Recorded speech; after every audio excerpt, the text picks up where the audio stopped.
ప్రియమైన దేవుని బిడ్డలారా, యేసుక్రీస్తు నామములో మీకు శుభములు వందనములు తెలియజేస్తున్నాను. అనుదిన ధ్యానమునకు స్వాగతం. అపోస్తలుడైన పౌలు కొలస్సీలకు రాసిన పత్రిక 4వ అధ్యాయం చివరి అధ్యాయం ఈ దినం మన ధ్యానాంశంగా ఉంది. ఈ అధ్యాయంలో 17వ వచనం నేను చదువుతున్నాను. మరియు ప్రభువునందు నీకు అప్పగింపబడిన పరిచర్యను నెరవేర్చుటకు దాని గురించి జాగ్రత్త పడుమని అర్కింపుతో చెప్పుడి. నీకు అప్పచెప్పబడినటువంటి పరిచర్య, take heed to the ministry which you have received in the lord. యేసుక్రీస్తు నామములో ప్రియ సహోదరులందరూ, విశ్వాసులందరూ, సేవకులందరూ, సంఘములన్నీ బహు జాగ్రత్తగా ఈ మాట వినాల్సిన అవసరం ఉంది. ప్రభువు వలన ఏదైతే మనం పొందామో ఆ పరిచర్యను పట్ల మనం జాగ్రత్త కలిగి ఉండాలి, లేదా ఆ పరిచర్యను సంపూర్ణం చేయాలి. పౌలు తిమోతితో మాట్లాడుతున్నప్పుడు ఇదే మాటను ప్రస్తావించాడు. 2 తిమోతి పత్రిక 4వ అధ్యాయం 5వ వచనంలో, అయితే నీవు అన్ని విషయములలో మితముగా ఉండుము, శ్రమపడుము, సువార్తికుని పనిచేయము, నీ పరిచర్యను సంపూర్ణముగా జరిగించుము. చాలా జాగ్రత్తగా మనం ఇక్కడ వినాలి. కొన్ని విషయాల్లో నీ అనే మాటలు మనకు ఆపాదించబడవు, అది నెగిటివ్గా ఉంటుంది, వద్దని మాట్లాడుతుంటాం. కానీ ఇక్కడ బహు జాగ్రత్తగా నా అనే మాటలు అవసరమై ఉన్నాయి. ఎందుకో మీరు శ్రద్ధగా ఈ వాక్యాన్ని వినండి. ఒకడు తన పరిచర్యను, తనకు అప్పగించబడిన పరిచర్యను పరిపూర్ణం చేస్తున్నాడు. కొందరేమో పరిపూర్ణం చేయలేకపోతున్నారు. కారణం ఏంటి? ఒక 2 ప్రాముఖ్యమైన ఉదాహరణలు నేను మీ ముందు ఉంచాలని ఆశపడుతున్నాను.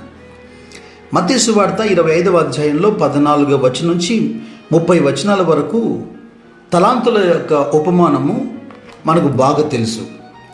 ఉపమానం అంతా నేను మీ మధ్యలో ఉంచను, కానీ ఇక్కడ ఒక ఆలోచన మనం చేయాల్సిన అవసరం ఉంది. ఒక యజమానుడు దూర ప్రాంతానికి వెళ్తున్నప్పుడు తన ఆస్తిని తన సేవకులకు ఇస్తూ ఒకనికి 5 తలాంతులు, ఒకనికి 2 తలాంతులు, ఒకనికి 1 తలాంతు ఇచ్చినట్టుగా మనం చూస్తున్నాం. అయితే కొంతకాలం తర్వాత ఆ యజమానుడు తిరిగి వచ్చినప్పుడు తాను ఇచ్చిన తలాంతులు లేదా ఆ సొమ్ము ద్వారా వ్యాపారం చేసి ధనాన్ని సంపాదించి తనకు ప్రయోజనంగా, మేలుకరంగా తిరిగి ఇస్తారని వారి నమ్మి విశ్వసించి వారి చేతులు పెట్టి వెళ్ళాడు. అనుకున్నట్టు ఒకరోజు తిరిగి వచ్చాడు. ఇచ్చిన వారిని తన దగ్గరికి పిలిచాడు. 5 తలాంతులు ఇచ్చిన వాడు 10 తలాంతులు చేశాడు. బల నమ్మకమైన దాసుడు అన్నాడు. ఇంకా అనేక మీద వాడిని అధిపతిగా పెట్టాడు. 2 తలాంతులు ఇచ్చిన వాడిని పిలిచాడు. వాడు 4 తలాంతులు చేశాడు. వాడిని కూడా నమ్మకమైన దాసుడు అన్నాడు. వాడిని కూడా విస్తారమైన వాటి మీద అధిపతిగా పెట్టాడు. అయితే 1 తలాంతు తీసుకున్నవాడు వాడు లెక్క అప్పచెప్పడానికి వచ్చినప్పుడు వాడు 3 విషయాలు మాట్లాడుతున్నాడు. 24వ వచనం నుంచి మనం గమనిస్తే, తర్వాత 1 తలాంతు తీసుకున్నవాడు వచ్చి, అయ్యా నీవు విత్తని చోట కోయివాడవును, చల్లని చోట పంట కూర్చుకుని వాడైన కఠినుడవని నేను ఎరుగుదును గనుక నేను భయపడి వెళ్ళి నీ తలాంతును భూమిలో దాచిపెట్టి తిని, ఇదిగో నీది, నీవు తీసుకునిమని చెప్పాను. ఒకటేమో నువ్వు చాలా కఠినస్తుడవు అని యజమాని గురించి చెబుతున్నాడు. 2వదేమో ఐ వాజ్ అఫ్రైడ్, నేను భయపడ్డాను అంటున్నాడు. 3వదేమో తలాంతును దాచిపెట్టాను అంటున్నాడు. అయితే బాగా వినండి. ఈ మాటలు వీడు చెప్పిన తర్వాత ఇది సంజాయిషి అనుకోండి, లేదా వాని దృష్టిలో వాస్తవం అనుకోండి, కానీ యజమాని ఏం మాట్లాడుతున్నాడు? 26వ వచనంలో అతడు యజమానుడు వాడిని చూసి సోమరివైన చెడ్డ దాసుడా అంటున్నాడు. ఈ వచనాలన్నీ మనం గమనిస్తే వికెడ్ అండ్ లేజీ అన్నాడు. 2వ మాట అన్ప్రాఫిటబుల్ సర్వెంట్ అన్నాడు. ఒకటేమో సోమరైన చెడ్డ దాసుడా, నిష్ప్రయోజనమైన దాసుడా. మీరు జవాబు చెప్పండి. 3 విషయాలు వాడు చెప్పాడు, అది సత్యమా? యజమానుడు 2 విషయాలు చెబుతున్నాడు, ఇది సత్యమా? వాడు 3 విషయాలు చెప్పాడు, కానీ అందులో సత్యం లేదు. వాడు సోమరి అయిన చెడ్డ దాసుడు గనక, అన్ప్రాఫిటబుల్ సర్వెంట్ గనక వాడు అలా మాట్లాడాడు. కానీ యజమానుడు చెబుతున్నాడే ఇది సత్యం. ఒకటి, వాడు ఆ పనికి మాలిన చెడ్డదాసుడు లేదా సోమరి అయిన చెడ్డదాసుడు.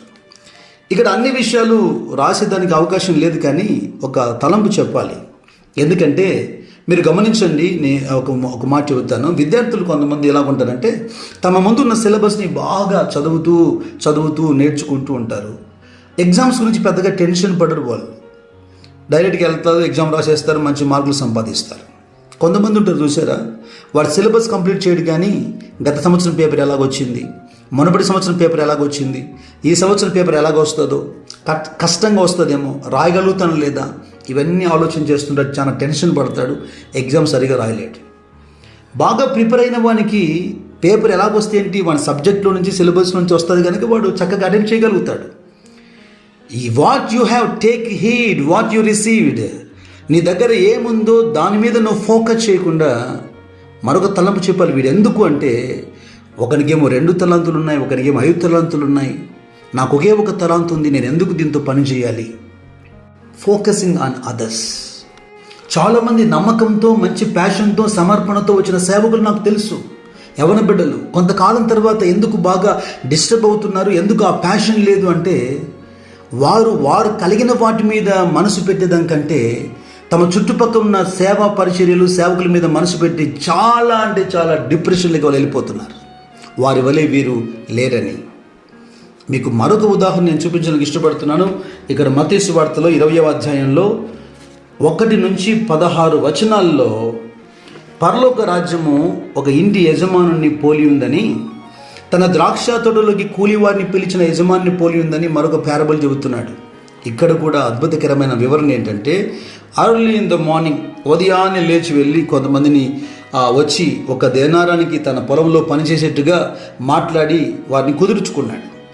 అయితే సరిపోలేదు, 9 o'clock 9 గంటలకు మళ్ళీ వెళ్ళాడు, మరి కొంతమందిని పిలిచాడు, వాళ్ళు కూడా వచ్చారు. అలాగే మధ్యాహ్నం 12 గంటలకి 3 గంటలకు కూడా వెళ్ళి కొంతమంది పనివారిని పిలిచారు. ఇది చాలా ఆలస్యమైన సమయం అని చెప్పాలి. కానీ సాయంకాలం దాదాపుగా 5 గంటలకు, అంటే పని ముగిసే సమయానికి ఒక అరగంటో గంటో అంతే పని క్లోజ్ అవుతుంది. ఆ సమయానికి మళ్ళీ సంత వీధుల్లోకి వెళ్తే అక్కడ కొంతమంది ఖాళీగా కూర్చున్నారు. యవనస్తులు ఈరోజు కూడా చాలామంది ఖాళీగా ఉంటారు కదా, అలాగే ఖాళీగా ఉన్నారు. ఎందుకు మీరు ఇక్కడ ఖాళీగా ఉన్నారని అడిగితే ఆ యజమానుడు, మమ్మల్ని ఎవరు కూడా పనిలో పెట్టుకోలేదు. నేను అనుకుంటున్నాను వీళ్ళు సరిగా పనిచేసే వాళ్ళు కాదో, లేదా పనికి మళ్ళీ వాళ్ళు ఎందుకో ఎవరు వీళ్ళని పనికి పిలవలేదు. అయినా యజమానుడు దయదలిచి, ఎందుకు మీరు సమయాన్ని వ్యర్థం చేస్తారు, వచ్చి నా పొలంలో పని చేయండి, నేను ఏదో చేస్తాను, అది మీకు చేయగలుగుతానో చేస్తానని చెప్పాడు. వారు పనికొచ్చి సాయంకాలం పని చేశారు. 5 గంటల సమయంలో పనికొచ్చిన వారు పని చేస్తున్నప్పుడు ఉదయం నుంచి పని చేస్తున్న వారిలో టెన్షన్ మొదలైంది. అర్లీ ఇన్ ద మార్నింగ్ వెళ్ళారే, 9 o'clock వెళ్ళారే, వాళ్ళకి టెన్షన్ మొదలైంది. ఏంటి వాళ్ళ ఆలోచన? ఇప్పుడు ఆలోచన పని మీద లేదు. మనం ఉదయం వచ్చాం, దినమంతా కష్టపడ్డాం, ప్రయాసపడ్డాం, ఒక దేనారం ఇస్తానన్నాడు. మధ్యాహ్నం 12కి 3 గంటలకు కొంతమంది వచ్చారు, సాయంకాలం 5 గంటలకు వచ్చారు. వారికి ఏమిస్తాడో ముందు చూడాలి. మనకేమిస్తాడు? మనం ఒక దేనారానికి ఓడబడ్డాం, కష్టపడుతున్నాం, మన కూలి తీసుకుని ఇంటికి వెళ్దామన్న ఆలోచన లేదు. వారి టెన్షన్ అంతా చివరిలో వచ్చిన వారికి ఏం జరుగుతుందో చూడాలి. ఆలోచించినట్టుగానే ఆ యజమానుడు అందరినీ పిలుస్తున్నాడు, ప్రతి ఒక్కరికి సమానంగా కూలి ఇచ్చాడు. ఇప్పుడు మొదట వచ్చిన వాళ్ళు బహిరంగంగానే ఆయన మీద కంప్లైంట్ రేజ్ చేశారు. మేము దినమల్లా కష్టపడితే నువ్వు మాకు 1 దేనారం ఇచ్చావు, సాయంకాలం వచ్చి వాళ్ళు 1 గంట పని చేస్తే వాళ్ళు మాతో సమానం చేశావు. యజమానుడు అంటున్నాడు, నా సొంత డబ్బు నాకు నచ్చినట్టుగా నేను ఇస్తే మీ సమస్య ఏంటి? మీరు ఒప్పుకున్న దానికి మీరు కష్టపడ్డారు, మీ కూలితో మీరు సాటిస్ఫై కాండి. ఇదంతయు మొదటి వారు కడపటి వారు, కడపటి వారు మొదటి వారు అవుతారని చెప్పేదానికి ప్రభు చెప్పినటువంటి ఒక ఉదాహరణ. వీడు తనకు కూలి దొరికిందని సంతోషపడట్లేదు, కూలి తీసుకుంటేనే వాడు వెళ్ళిపోవట్లేదు, పక్కన నిలబడి చూస్తున్నాడు. ఎందుకంటే చివరి వాడు ఏం పొందుతాడో. ఇప్పుడు పరిచర్యల్లో ఉన్న దౌర్భాగ్యపు స్థితి అదే. తనకు అప్పచెప్పబడిన కృపావరం ఏదో, తలాంతి ఏదో, మంద ఏదో, అది చిన్నదా పెద్దదా, ఆ పనిలో నిపుణత కలిగి బలా మంచి నమ్మకమైన దాసుడు అనిపించుకొని క్రీస్తు వచ్చే సమయానికి బహుమానం పొందేట్టుగా ప్రయాసపడాలన్నది మన ఆలోచన కాదు.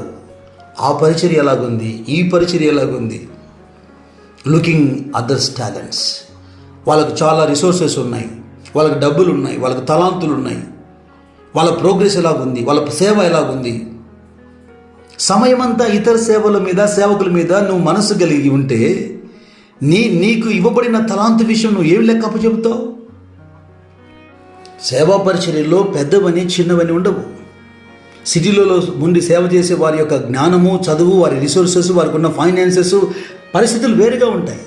గ్రామాల్లో ఉన్న వారి యొక్క చదువు, వారి రిసోర్సెస్, వారి పరిస్థితులు వేరుగా ఉంటాయి. వారితో వీరు పోటీ పడడం ఏంటి? వీరు వారి నీచంగా చూడడం ఏంటి? ప్రభు ప్రత్యక్షతలో తలకిందులు అవుతాయి, జాగ్రత్త. ప్రమాణాలు ఇవి కాదు మనకు. పరలోక నమూనా ప్రకారం, దేవుడు చిత్త ప్రకారం నీకు అప్పచెప్పబడిన చిన్న పరిచర్య నువ్వు సరిగా చేసి నమ్మకమైన దాసుడు అనిపించుకుంటావా లేదా, దాని మీద మనసు పెట్టాలి. విస్తారమైనటువంటి సేవ నమ్మకత్వం లేనప్పుడు ప్రయోజనమేముంది? కనుకనే చాలా జాగ్రత్తగా లేఖనాలు మమ్మల్ని హెచ్చరిక చేస్తున్నాయి. నీవు పొందిన పరిచర్య గురించి నువ్వు ఆలోచన చేయి. ఆ విషయంలో నువ్వు దాన్ని ఫుల్ఫిల్ చేయి, పరిపూర్ణం చేయి. ఆ పరిచర్యలో నమ్మకంగా ఉండు. క్రీస్తు ప్రత్యక్షతలో నువ్వు బహుమానం తప్పకుండా పొందుతావు. ప్రార్థన చేద్దామా? పరిశుద్ధుడా, జీవంగల దేవా, యేసుక్రీస్తు ప్రభువా, నేను స్తుతిస్తూ నేను మహిమపరుస్తున్నాను. పౌలు 100 వచనాలు రాస్తూ కొలస సంఘానికి 4వ అధ్యాయంలో తనతో కలిసి పనిచేసినటువంటి అనేక క్యారెక్టర్స్ చూపిస్తూ సంఘానికి వందనాలు చెబుతూ అప్పగించబడినటువంటి పరిచర్యను జాగ్రత్తగా సంపూర్ణం చేయమని పురిగొల్పుతూ ఉన్నాడు. ఈ రోజున సేవలో ఉన్నటువంటి యవనులు లేదా సేవలో ఉన్నటువంటి కుటుంబాలు చక్కటి ప్రారంభముతో ఉండి మార్గమధ్యంలో ఎదుగో అసూయ చేత, కక్ష చేత, మిషి చేత, ఇతరుల తలాంతుల వైపు, ఇతరుల ఆ ప్రోగ్రెస్ వైపు చూస్తూ చాలా డిస్టర్బ్ అవుతున్నారు, డిప్రెషన్లకు లోనవుతున్నారు. ఇదిగో మా అందరికీ జ్ఞాన హృదయం కలగజేయండి ప్రభువు. మీరు మాకిచ్చిన తలాంతు, మీరు మాకిచ్చిన కృప, మీరు మాకిచ్చిన సేవా పరిచర్య, ఆ రోజు ప్రతి దినం మా ముందు ఉన్న పరిచర్యలో మేము నమ్మకస్తులుగా సాగిపోతూ ఒక రోజున మెప్పు ఘనత నీ ద్వారా కలుగుతుంది కనుక, బహుమానం ఇచ్చేవాడు నీవు గనక, అగ్ని దాన్ని పరీక్షిస్తుంది కనుక నిలబడే పరిచర్య చేసే విధంగా నీ మీద ఆధారపడుతూ నీ కృపకు అప్పచెప్పుకుంటూ బల నమ్మకమైన మంచి దాసుడా అని నీ ద్వారా అనిపించుకునే ఆలోచనలోనే మేము ముందుకు సాగునట్లుగా జ్ఞాన హృదయం మా కలగజేయమని యేసునాథ నామములో ప్రార్థించి వేడుకుంటున్నాను పరలోకపు తండ్రి. Amen, amen.